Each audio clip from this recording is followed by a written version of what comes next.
Hi friends, आज आपण पाहणार आहोत सोया खिमा. त्यासाठी मी सोया चंक्स जे आहे ते 10 मिनिटं गरम पाण्यामध्ये भिजत ठेवले होते. त्यानंतर सगळं पाणी आपण काढून घेऊया.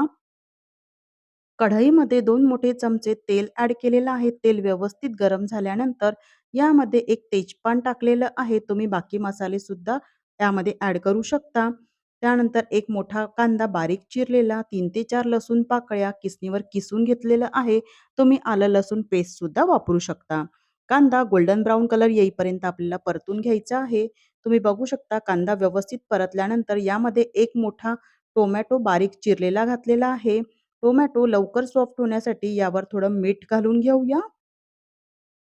टोमॅटोसुद्धा आपल्याला व्यवस्थित असा सॉफ्ट होईपर्यंत परतून घ्यायचा आहे. त्यानंतर यामध्ये आपण सुखे मसाले ॲड करूया. 1 मोठा चमचा लाल तिखट, अर्धा चमचा हळद, अर्धा चमचा धने जिरे पावडर.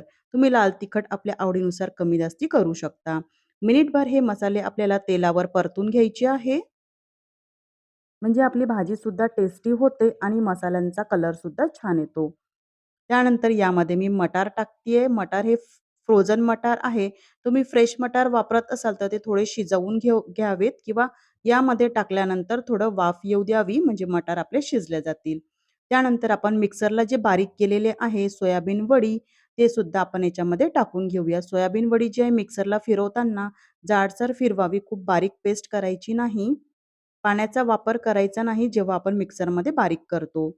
त्यानंतर अर्धा ग्लास याच्यामध्ये मी पाणी टाकलेलं आहे. ही भाजी सुकी भाजी आहे त्याच्यामुळे पाणीसुद्धा आपण याच्यामध्ये कमी वापरूया. अर्धा ग्लास मी पाणी ॲड केलेलं आहे. त्यानंतर लो टू मीडियम फ्लेमला ही भाजी आपल्याला शिजवून घ्यायची आहे. चवीनुसार मीठ टाकलेलं आहे. व्यवस्थित शिजवून घेऊया.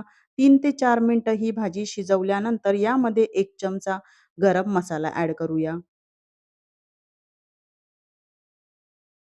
व्यवस्थित असं मिक्स करून घेऊया आणि परत 3 ते 4 मिनिटं आपण ही भाजी शिजवून घेऊया. वरून बारीक चिरलेली कोथिंबीर.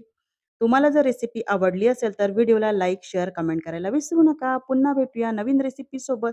तोपर्यंत बाय बाय.